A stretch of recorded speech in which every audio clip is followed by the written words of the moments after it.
for the people. Lemuria. Yep. They're gonna spend hours trying to I decide. hate that spontaneity, but sometimes it works. Well, I think we're gonna do that this time too when we record this album. But I think it works out because I think it helps us bridge the album. You know, we have a bunch of songs, and then we record a bunch of songs, and then when you listen to those ones you've recorded, you can write a couple that are just like, okay, what do we need between these two songs that'll kind of bridge them together and make that flow. You know, I think that and having all those things recorded inspires you to be like, okay, this is what we need, you know, and like, or for, you know, this to make sense, you know.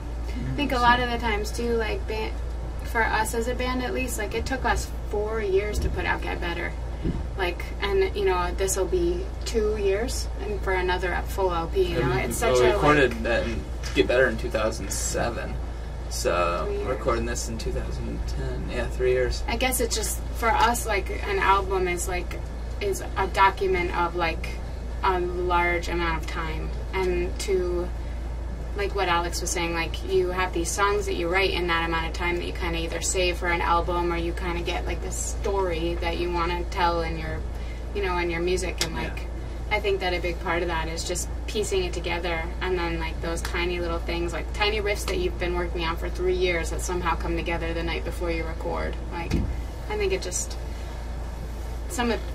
even though like I'm not a very like I don't just go into practice and say let's jam, like usually I say I have this riff, or Alex will say I have this riff, you know, and we'll do something with it. But like for those like songs that we did, even off Get Better, those are some of my favorite songs we wrote, because we had to, it was like that mood was what was necessary to make it a part of our, you know, story or whatever, like our years of waiting for another LP to come out.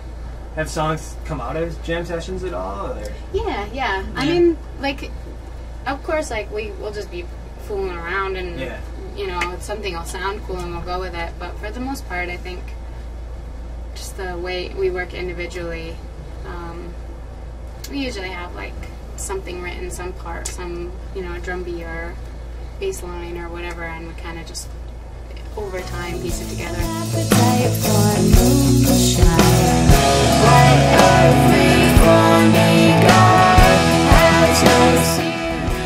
think we'll reach a lot of new people. I think a lot of people who are fans of us probably won't make it out to that show, you know, from those areas, because those would be more expensive, and you know they know that we'll play there again soon, probably for a lot cheaper.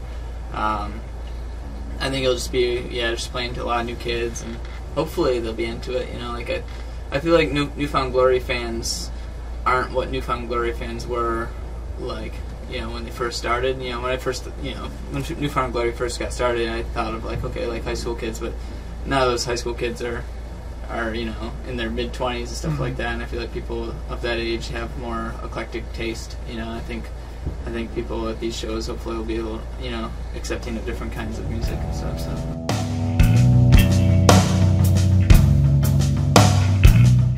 A lot more recently too. I mean, we've